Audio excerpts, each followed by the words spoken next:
Students, मेरे आप सब खैरियत से होंगे। और आज हम लोग सेकेंड ईयर क्लास के चैप्टर नंबर 7 का टॉपिक स्टार्ट करने जा रहे हैं, जिसका नेम है रिफॉर्मिंग। ओके। और कल हमने जो डिस्कस किया था वो था कैटालिटिक क्रैकिंग, और कैटालिटिक क्रैकिंग भी डिस्कस किया था, स्टीम क्रैकिंग भी डिस्कस किया था, थर्मल क्रैकिंग भी डिस्कस किया था हमने। मतलब ओवरऑल हमने क्रैकिंग को देखा था कि हम क्रैकिंग करते क्यों हैं, हमने नीड देखी थी, क्रैकिंग की डेफिनेशन देखी थी, और इसके अलावा हमने यूजफुलनेस ऑफ क्रैकिंग चेक की थी कि क्रैकिंग जो है इसकी अहमियत क्या है, इसके यूजेस क्या हैं और इसका मकसद क्या है। तो क्रैकिंग का मैं आपको समझ बता दूं कि क्रैकिंग किस मकसद के लिए इस्तेमाल की जाती है। तो क्रैकिंग जो है वो गैसोलीन की फ्रैक्शन को इंक्रीज करने के लिए यूज की जाती है। ठीक है, यानी गैसोलीन जो है वो हमें पेट्रोलियम से सिर्फ 20% मिलती है, और जो हमारे पास होती है कैरोसिन ऑयल और गैस ऑयल, ये ज्यादा मिकदार में हमें हासिल होते हैं, तो हम उनकी सरप्लस सप्लाई को जो मोर डिजायरेबल गैसोलीन है उसकी फ्रैक्शन में कन्वर्ट कर देते हैं। ठीक है, और कैटालिटिक क्रैकिंग जो है वो ज्यादा इस्तेमाल की जाती है गैसोलीन की फ्रैक्शन को इंक्रीज करने के लिए। अब आज हम लोग डिस्कस करेंगे रिफॉर्मिंग के बारे में। फॉर्म का मतलब क्या होता है? बनाना। रिम फॉर्म का मतलब होता है कि उसको अगेन मॉडिफाई करना, उसको इम्प्रूव करना, उसको उसमें मजीद चीजें ऐड करना। ठीक है। अब जो गैसोलीन की फ्रैक्शन हमें पेट्रोलियम से हासिल होती है वो ज्यादा अच्छी क्वालिटी की नहीं होती है। ठीक है, और उसकी क्वालिटी को इम्प्रूव करने के लिए हम लोग रिफॉर्मिंग का प्रोसेस इस्तेमाल करते हैं। तो रिफॉर्मिंग की जो नीड है हम सबसे पहले डिस्कस करेंगे, why we need reforming. Reforming की हमें जरूरत क्यों होती है? To improve the quality of gasoline. हम किसके लिए इस्तेमाल करते हैं? To improve the quality of gasoline. हम जो गैसोलीन की फ्रैक्शन हमें पेट्रोलियम से हासिल होती है वो ज्यादा अच्छी क्वालिटी की नहीं होती है, और हम उसकी क्वालिटी को इम्प्रूव करने के लिए रिफॉर्मिंग का प्रोसेस इस्तेमाल करते हैं। अब जो क्वालिटी है वो किससे इंडिकेट की जाती है? किसी भी फ्यूल की जो क्वालिटी है, the quality of a fuel is indicated by it's octane number. Octane number क्या होता है ये मैं डेफिनेशन में आप लोगों को बताऊंगी कि ऑक्टेन नंबर है क्या। अब हमने करना क्या है रिफॉर्मिंग में? सबसे पहला जो हमारा काम है वो हमने क्या करना है, सबसे पहला भी और मेजर काम जो है वो यही है कि हमने गैसोलीन की क्वालिटी को इम्प्रूव करना है। अब गैसोलीन की हमें कैसे पता लगता है कि जो गैसोलीन है ये अच्छी क्वालिटी की है और ये वाली गैसोलीन जो है ये अच्छी क्वालिटी की नहीं है, या हमने इसकी क्वालिटी को इम्प्रूव क्यों करना है, हमें क्यों जरूरत पड़ती है क्वालिटी को इम्प्रूव करने की? तो उसकी जो मेजर वजह होती है, जो आप कह लेंगे मेजर रीजन होती है, वो होती है नोकिंग। वो क्या होती है? नोकिंग। नोकिंग की भी हम डेफिनेशन पढ़ेंगे, बल्कि साथ साथ ही चलिए मैं डेफिनेशन भी आपको साथ साथ ही बता देती हूँ नीड में ही, और एग्जाम्पल भी बता देंगे। तो हमारा जो नीड होती है रिफॉर्मिंग की वो क्या होती है? To improve the quality of gasoline, या इसमें जो दूसरा पॉइंट है या हम लिख सकते हैं टू रिड्यूस द नॉकिंग। हम रिड्यूस करते हैं नॉकिंग को। ये दो जो है ये रीजंस हैं कि अगर आपसे पूछ लिया जाए कि रिफॉर्मिंग की जरूरत हमें क्यों पड़ती है तो उसकी वजह क्या होती है कि रिफॉर्मिंग के जरिए से हम गैसोलीन की क्वालिटी को इम्प्रूव करते हैं, और दूसरा ये है कि हम नोकिंग को रिड्यूस कर देते हैं। अब गैसोलीन की क्वालिटी को इम्प्रूव करने की जरूरत ही क्यों पड़ती है? क्यों हम गैसोलीन की क्वालिटी को इम्प्रूव करते हैं? गैसोलीन की क्वालिटी इस वजह से इम्प्रूव की जाती है कि जो लो क्वालिटी गैसोलीन है उससे प्रोड्यूस होती है नॉकिंग। उससे क्या प्रोड्यूस होती है? नॉकिंग प्रोड्यूस होती है लो क्वालिटी गैसोलीन से, और उस नॉकिंग को रिड्यूस करने के लिए हम लोग फिर रिफॉर्मिंग का प्रोसेस यूज करते हैं। अब नॉकिंग क्या है? Knocking is a sharp metallic sound. Knocking क्या है? It is a sharp metallic sound. ये एक शार्प मेटेलिक साउंड होती है, बहुत तेज सी, जैसा मेटल के ऊपर आप कोई चीज फेरे या पत्थर गिरे या कोई भी चीज है उसके जरिए से आप मेटल को खुरचे तो वहां से तेज सी आवाज पैदा होती है मेटल की, तो उस शार्प मेटेलिक साउंड को हम बोलते हैं कि ये क्या है? नोकिंग। अब गैसोलीन, जैसा कि हमने पहले पढ़ा है कि गैसोलीन को हम पेट्रोल भी बोलते हैं, और पेट्रोल हम लोग ज्यादातर किसके लिए इस्तेमाल करते हैं? मोटर फ्यूल के तौर पे इस्तेमाल करते हैं। और जो मोटर्स होती हैं या ऑटोमोबाइल्स होते हैं इनमें इंजन होते हैं जिनके जरिए से वो रन करती हैं ऑटोमोबाइल्स। अब जो इंजन है जब हम उसमें लो क्वालिटी का गैसोलीन इस्तेमाल करते हैं, लो क्वालिटी पेट्रोल इस्तेमाल करते हैं, तो उसके बर्न होने से नॉकिंग की साउंड प्रोड्यूस होती है, ठीक है। और ये प्रोड्यूस होती कैसे है? By pre ignition of the fuel. किससे प्रोड्यूस होती है ये? By pre ignition of the fuel. कि जो फ्यूल हमने इंजन में इस्तेमाल किया है, मोटर की इंजन में इस्तेमाल हमने जो फ्यूल किया है, वो फ्यूल जो है वो प्री इग्निशन शो कर देता है। अब हमें पता है कि इंजन में क्या होता है कि जब आप गाड़ी को स्टार्ट करते हैं तो इंजन में एक स्पार्क प्लग होता है जो कि एक छोटा सा स्पार्क देता है। उस स्पार्क से फ्यूल बर्न होता है। फ्यूल के बर्न होने से जो एनर्जी मिलती है वो एनर्जी हमारी ऑटोमोबाइल्स को चलाने के काम आती है।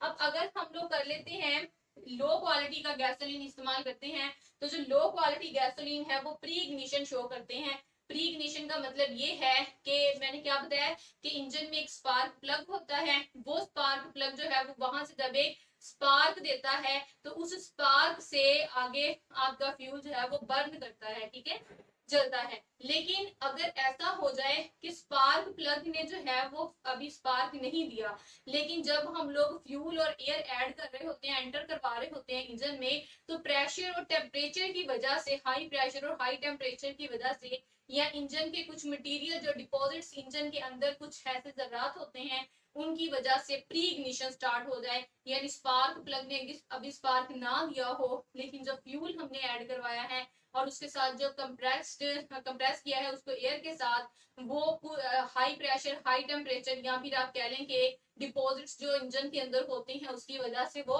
जलना शुरू कर देता है, ठीक है। अब वो वाला प्रोसेस तो नहीं हुआ जो हम चाहते हैं। हम क्या चाहते थे? हम चाहते थे कि स्पार्क प्लग से स्पार्क निकले और फ्यूल जले और उससे हमारी ऑटोमोबाइल रन हो। लेकिन होता क्या है कि स्पार्क प्लग जो है लो क्वालिटी का जो फ्यूल होता है, जब हम इसको इंजन में ऐड करवाते हैं तो उधर से एयर का भी मिक्सचर आता है। तो जो दोनों जब कंप्रेस होते हैं तो कंप्रेशन में जो प्रेशर होता है, प्रेशर की वजह से फ्यूल एक प्री इग्निशन शो कर देता है, ठीक है। तो उस प्री इग्निशन की वजह से नॉकिंग प्रोड्यूस होती है और इसी प्री इग्निशन को रोकने के लिए, शार्प मेटालिक साउंड को कम करने के लिए और उसकी क्वालिटी को इम्प्रूव करने के लिए हम लोग रिफॉर्मिंग का प्रोसेस इस्तेमाल करते हैं, ठीक है। तो नॉकिंग क्या हुई? डेफिनेशन क्या है नॉकिंग की? It is a sharp metallic sound which is produced by pre ignition of the fuel. ये इग्निशन होती है, प्री इग्निशन होती है, पहले ही जलना शुरू हो जाता है। Pre ignition of the fuel before the spark plug fires. कि स्पार्क प्लग के फायर करने से पहले ही फ्यूल जो है वो जलना शुरू हो जाता है और उसकी जो प्री इग्निशन होती है उसकी वजह से एक शार्प मेटालिक साउंड प्रोड्यूस होती है जिसे हम लोग नॉकिंग कहते हैं, ओके। और उसके बाद जो है अब हम क्वालिटी को कैसे इंप्रूव करते हैं? अगर हम क्वालिटी गैसोलीन की इंप्रूव कर लें तो हम नॉकिंग को भी कम कर देंगे, ठीक है। तो नॉकिंग को कम करना है तो हमें क्वालिटी को इंप्रूव करना पड़ेगा। और क्वालिटी को अगर हमने इंप्रूव करना है तो किसी भी फ्यूल की जो क्वालिटी है वो इंडिकेट की जाती है बाय ऑक्टेन नंबर, ठीक है। The quality of a fuel is indicated by it's octane number. अब ऑक्टेन नंबर क्या होता है? अब जो है आप इसमें देखेंगे कि एग्जांपल में हम देख लेते हैं। जो स्ट्रेट चेन हाइड्रोकार्बन्स होते हैं ना, स्ट्रेट चेन हाइड्रोकार्बन जब फ्यूल में हम लोग स्ट्रेट चेन हाइड्रोकार्बन इस्तेमाल करते हैं एज अ फ्यूल, तो वो प्री इग्निशन स्टार्ट करते हैं, ठीक है। वो लेस क्वालिटी होते हैं, वो लो क्वालिटी के होते हैं, लो क्वालिटी पर गैसोलीन शो करते हैं। लेकिन अगर हम लोग ब्रांच चेन हाइड्रोकार्बन्स लें तो उनकी जो फ्यूल्स होते हैं उनकी क्वालिटी हाई होती है। वजह क्या होती है कि अगर हम लोग कोई ब्रांच चेन लेते हैं, नीड की समझ आ गई है ना कि नीड हमारे किस लिए है? ताकि हम गैसोलीन की क्वालिटी को इम्प्रूव कर सकें और हम लोग नॉकिंग को रिड्यूस कर सकें। अगर हम लोग क्वालिटी को इम्प्रूव कर देंगे तो नॉकिंग भी रिड्यूस हो जाएगी। और क्वालिटी को कैसे इम्प्रूव करते हैं? हम लोग ऑक्टेन नंबर इंक्रीज करके। अब हम ऑक्टेन नंबर की तरफ जाएंगे इंशाल्लाह कि ऑक्टेन नंबर होता क्या है। तो अब देखें, अगर हमारे पास कोई स्ट्रेट चेन हाइड्रोकार्बन है, ये है आपके पास कोई हाइड्रोकार्बन, और एक आपके पास कोई ब्रांच चेन हाइड्रोकार्बन है,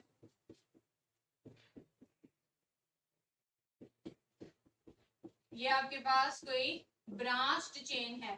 तो अब जरा मुझे देख के बताएं कि किस में, अब मैंने क्या आपको बताया है प्रोसीजर क्या होता है कि आप फ्यूल भी ऐड करते हैं और आप एयर भी ऐड करते हैं। तो फ्यूल और एयर का जो कंप्रेस्ड मिक्सचर है वो बर्न होता है, ठीक है। क्योंकि आपको पता है कि जो बर्निंग है वो ऑक्सीजन की एब्सेंस में तो पॉसिबल नहीं है, तो हम फ्यूल दे देंगे, स्पार्क प्लग से स्पार्क मिलेगा, और एयर भी हम देंगे, तो उनका जो कंप्रेस्ड मिक्सचर होगा वो बर्न करेगा जब स्पार्क प्लग से स्पार्क मिलेगा उन्हें।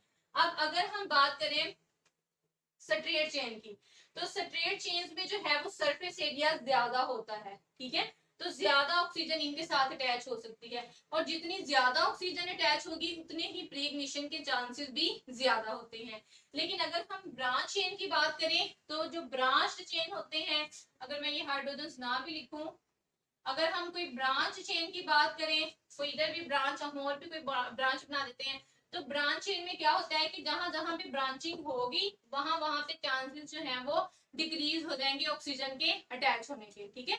तो अब यहाँ पे अगर हम इसमें देखें कितने 1 2 3 4 5, 1 2 3 4 5, 5 कार्बन वाली है दोनों, ये स्ट्रेट है और ये ब्रांच्ड है। जो स्ट्रेट है उसमें सारी ही पोजीशन जो है वो ऑक्सीजन के लिए अवेलेबल हैं कि ऑक्सीजन यहाँ पे अटैच हो और बर्निंग स्टार्ट हो जाए, प्री इग्निशन स्टार्ट हो जाए। लेकिन यहाँ पे जो ब्रांच चेन है, ब्रांच चेन में एक पोजीशन को हमने लॉक कर दिया है, अब यहाँ पे ऑक्सीजन जो है वो आके अटैच नहीं हो सकती। तो इस वजह से जो स्ट्रेट चेन हाइड्रोकार्बन्स होते हैं उनको हम बोलते हैं कि ये लो क्वालिटी फ्यूल्स होते हैं, जबकि जो ब्रांच चेन हाइड्रोकार्बन्स होते हैं उनमें ब्रांचिंग की वजह से ऑक्सीजन के अटैच होने के चांसेस कम होते हैं, इस वजह से उनमें प्री इग्निशन नहीं होती है।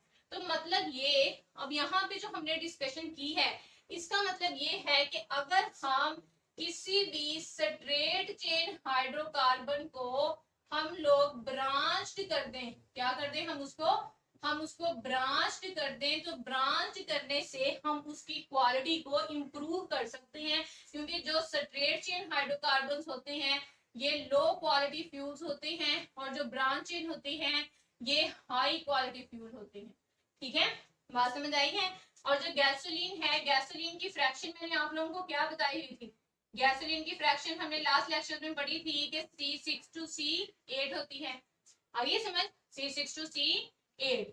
तो अब अगर हम लोग 8 का, इनमें से मैक्सिमम कौन सा स्ट्रेट कौन सा होगा, कार्बन मैक्सिमम कार्बन एटम्स वाला C8। तो अगर हम C8 लेते हैं जिसे हम कहते हैं ऑक्टेन, जिसे हम क्या बोलते हैं, ऑक्टेन, 1 2 3 4 5 6 7 8, तो यहाँ पे ये CH3 CH2 CH2 valency satisfied करनी है ना, CH2, यहाँ पे भी CH2, यहाँ पे भी CH2, जगह कम है तो मैं इस तरह फिर उनका स्ट्रक्चर फॉर्मूला बनाई जा रही हूँ, ठीक है। और यहाँ पे भी हाइड्रोजन आ जाएंगे, ये हमने स्ट्रक्चर किया तो हम इनको भी स्ट्रक्चर ही बना देते हैं।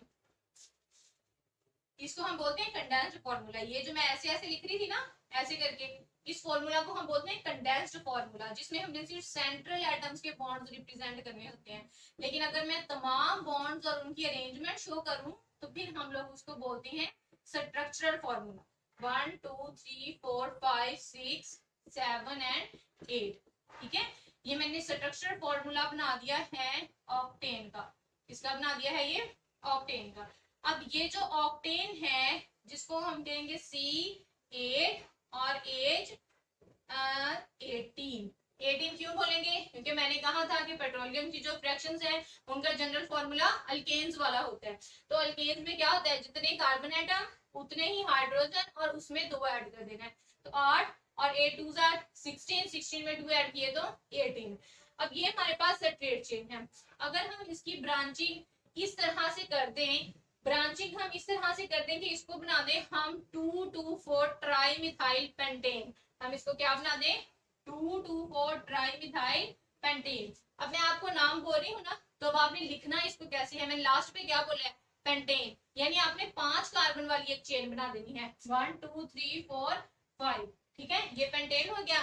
फिर मैंने क्या कहा है, 2,2,4 tri methyl, try mean 3, methyl mean CH3 group, और मैंने पोजीशन उनकी क्या बताई है, 2 2 4, यानी दूसरे कार्बन पे 2 आएंगे मिथाइल, 2 और 2 दो बार मैंने बोला है ना, तो 2 मिथाइल दूसरी पोजीशन पे आएंगे, और उसके बाद मैंने 4 बोला है तो एक मिथाइल जो है वो 4th पोजीशन पे जाएगा, तो ये क्या हो जाएगा 2 2 3 और ये 4, 2 2 4 ट्राई मिथाइल पेंटेन, ठीक है, बात समझ आ गई है। अब जब देखें, अब ये था स्ट्रेट चेन, दें तो वैसे और तो कोई ग्रुप नहीं है ना, अगर हम इनको अंदर भी लिखें तो ये है स्ट्रेट चेन और ये हमने क्या बना दिया है ब्रांच चेन। इसे हम बोलते हैं आइसोऑक्टेन। क्या बोलते हैं इसे हम? आइसोऑक्टेन। अब ये ब्रांच चेन है, अब ज्यादा ऑक्सीजन की इसके साथ मिलने के चांसेस हैंगे इसके साथ। जाहिर सी बात है, आपने पीछे जो मैंने भी आपको बताया तो आप यही कहेंगे कि स्ट्रेट चेन जो है उसके ऊपर ज्यादा पोजीशंस होंगी कि वहां पे आके ऑक्सीजन जुड़े और प्री इग्निशन स्टार्ट करवा सके, ठीक है। लेकिन यहाँ पे ब्रांचिंग में क्या होगा, 3 पोजीशंस तो मैंने वैसे ही लॉक कर दी हैं, तो यहाँ भी ऑक्सीजन के जो मिलने के चांसेस हैं वो बहुत कम है और यहाँ से प्री इग्निशन स्टार्ट नहीं हो सकती। अब हमने गैसोलीन की फ्रैक्शन क्या पढ़ी है, C6 to C8। इनमें से जो मैक्सिमम है वो C8 है, तो इस वजह से हम ऑक्टेन और आइसोऑक्टेन को लेते हैं एग्जांपल के तौर पे। और जो आइसोऑक्टेन है, ऑक्टेन जो है इसको जब हम बर्न करवाते हैं तो ये लो क्वालिटी फ्यूल होता है, स्ट्रेट चेन है। लेकिन जब हम आइसोऑक्टेन को बर्न करवाते हैं, ऑटोमोबाइल इंजन में बर्न करवाते हैं, तो इसका जो ऑक्टेन नंबर है वो हम कहते हैं कि ये 100 होता है। इसका ऑक्टेन नंबर कितना होता है इसका? 100। ये क्योंकि बहुत ज्यादा स्मूथली हमारे ऑटोमोबाइल इंजन में रन होती है, बर्न करता है, तो आइसोऑक्टेन क्योंकि इसकी बर्निंग जो है वो बहुत स्मूथ है, और जिस फ्यूल की बर्निंग स्मूथ होगी हम एफिशिएंसी 100% से रिप्रेजेंट करते हैं ना, तो इसी तरह जो फ्यूल जो है उसकी आप कह लें कि बर्निंग बहुत स्मूथ है, उसको हम कहते हैं कि इसका ऑक्टेन नंबर 100 है। तो इसका ऑक्टेन नंबर हम कितना दे देते हैं, इसको 100 दे देते हैं। और जो बाकी फ्यूल्स निकलते हैं, जो बाकी गैसोलीन की फ्रैक्शंस है, उनको हम इसके अकॉर्डिंग बताते हैं कि ये वाली जो है अगर उनका ऑक्टेन नंबर जो है वो इनके साथ कंपेयर करते हैं कि कितनी क्वालिटी की वो है। आगे समझ। तो अब ऑक्टेन नंबर क्या होता है? ऑक्टेन नंबर जो है वो फॉर एग्जांपल आपके पास एक फ्यूल है, हम लोग जो मोस्टली जो है ना ऑक्टेन नंबर फाइंड करने के लिए हम लोग एक मिक्सचर बनाते हैं हेप्टेन और आइसोऑक्टेन का। किसका मिक्सचर बनाते हैं? हम हेप्टेन और आइसोऑक्टेन का। ये हमें आइसोऑक्टेन की डेफिनेशन की तरफ जा रही हूँ स्लोली, ठीक है। हम बनाते हैं मिक्सचर हेप्टेन और आइसोऑक्टेन का।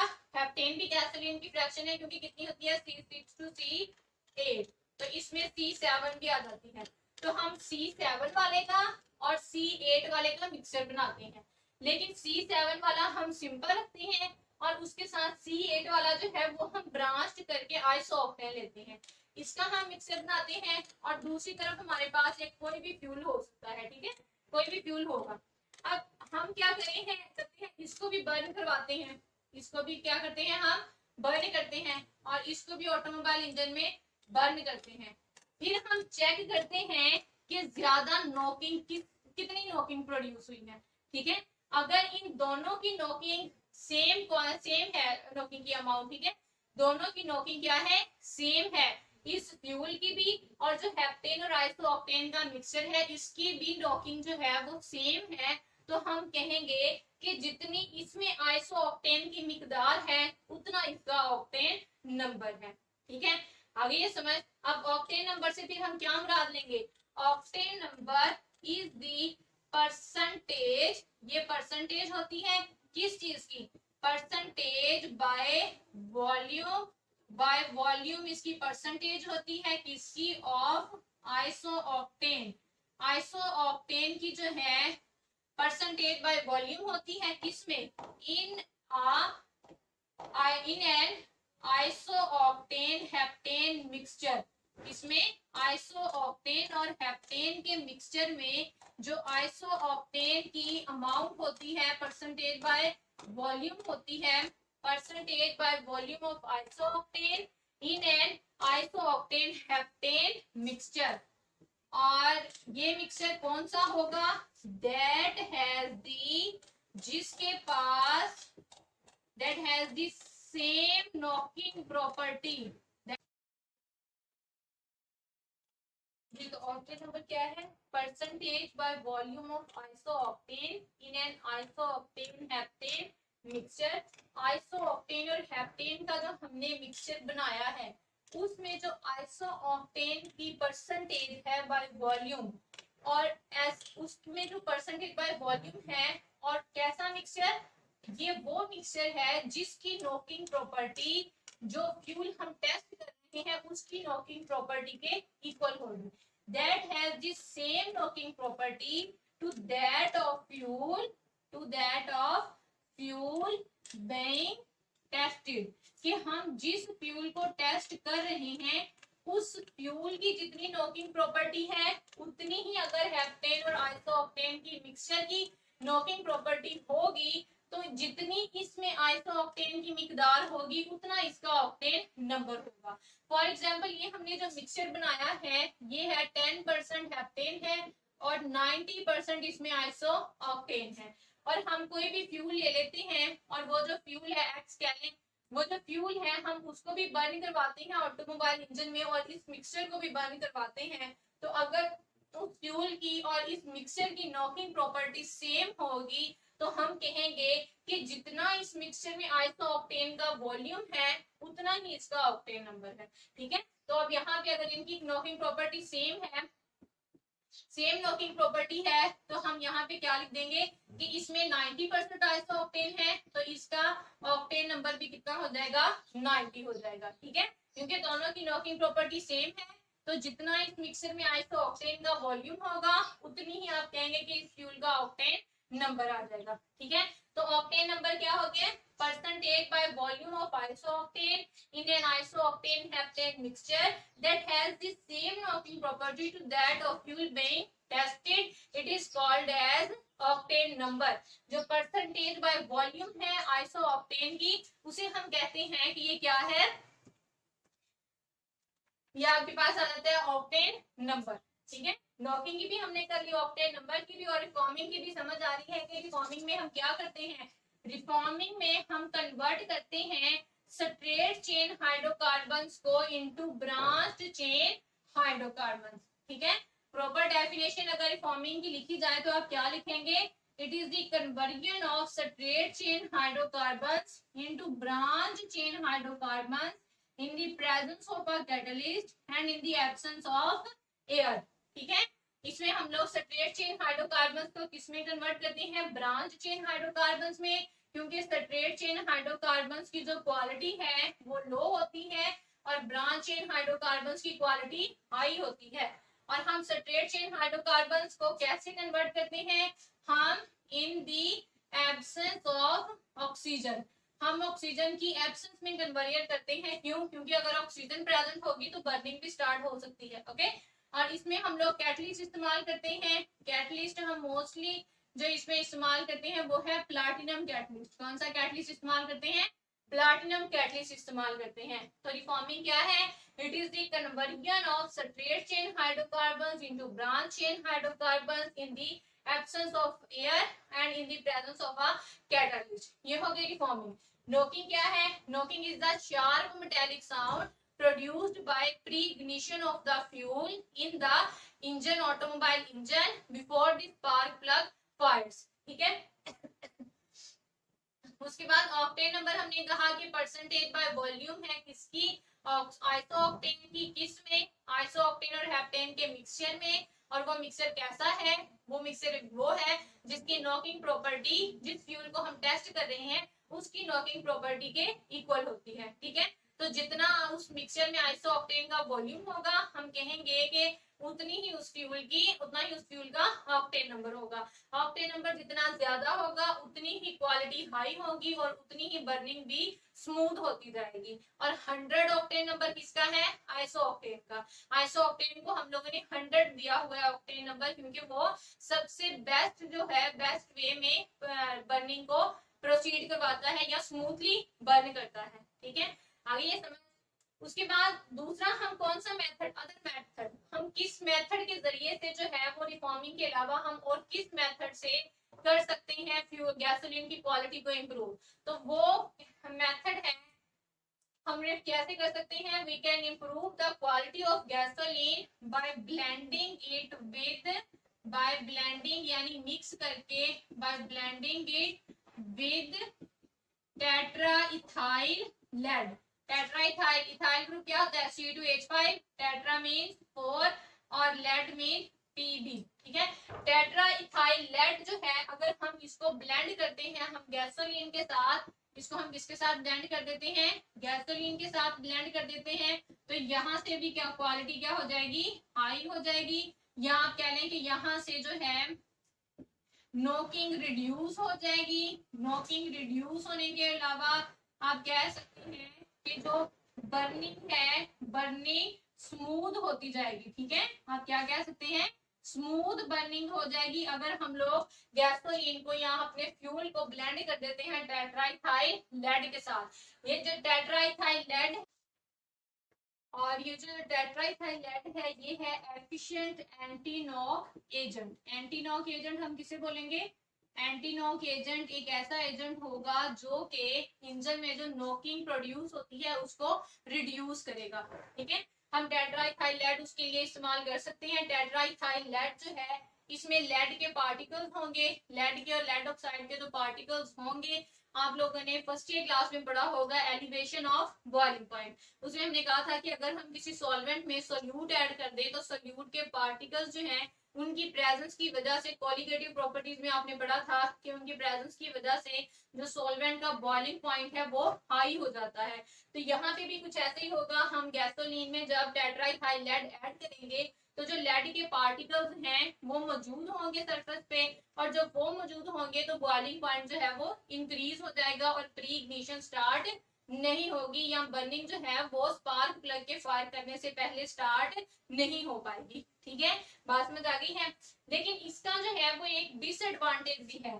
इसका डिसएडवांटेज ये है कि जो इसकी बर्निंग से प्रोड्यूस होती है, इसकी बर्निंग से प्रोड्यूस होता है लेड ऑक्साइड। इसकी बर्निंग से क्या प्रोड्यूस होता है, लेड ऑक्साइड। और लेड ऑक्साइड जो है जब वो इंजन की एग्जॉस्ट में से निकलता है या ऑटोमोबाइल के एग्जॉस्ट में से जब बाहर निकलता है लेड ऑक्साइड, तो वो मेटेलिक लेड प्रोड्यूस कर देता है। क्या प्रोड्यूस कर देता है, वो मेटेलिक लेड प्रोड्यूस कर देता है। और जो मेटेलिक लेड होती है ये एयर पोल्यूशन काज करती है, और अगर हम लेड ऑक्साइड को ज्यादा टाइम के लिए इनहेल करें तो हम जो है ब्रेन डिजीजेस भी पैदा हो सकती हैं और एनीमिया की बीमारी भी पैदा हो सकती है। ठीक है, बात समझ आ गई है। तो ये भी इंपॉर्टेंट शॉर्ट क्वेश्चन है, और ये रिफॉर्मिंग का इंपॉर्टेंट लॉन्ग क्वेश्चन है कि आप रिफॉर्मिंग कैसे करते हैं, क्यों की जाती है, रिफॉर्मिंग की डेफिनेशन लिखें, ऑक्टेन नंबर और नॉकिंग वगैरह, ये इंपॉर्टेंट शॉर्ट क्वेश्चन हैं। और फिर दूसरा मेथड ये है कि हम लोग जो है वो गैसोलीन को ब्लेंड कर सकते हैं टेट्राइथाइलेट के साथ, और उससे भी हम नॉकिंग को रिड्यूस कर सकते हैं, या हम लोग क्या कर सकते हैं उसकी बर्निंग को स्मूथ कर सकते हैं। लेकिन उसका एक डिसएडवांटेज है। डिसएडवांटेज उसका ये है कि उसकी जो बर्निंग से लेड ऑक्साइड प्रोड्यूस होता है, ये जब एग्जॉस्ट में से निकलता है तो ये मेटेलिक लेड प्रोड्यूस कर देता है, और जो मेटेलिक लेड होती है ये एयर पोल्यूशन भी काज करती है, ये ब्रेन डिजीज भी प्रोड्यूस करती है, और इसके अलावा जो है ये एनीमिया की बीमारी भी पैदा करती है। ठीक है, और ये टेट्राइथाइल लेड का जो यूज है, ये जो गैसोलीन के साथ इसका जो इसकी जो ब्लेंडिंग है, इसको डिस्कवर किया था थॉमस मिचले ने। किसने इसको डिस्कवर किया था, टेट्राइथाइलेट के यूज को डिस्कवर किया था थॉमस मिचले ने।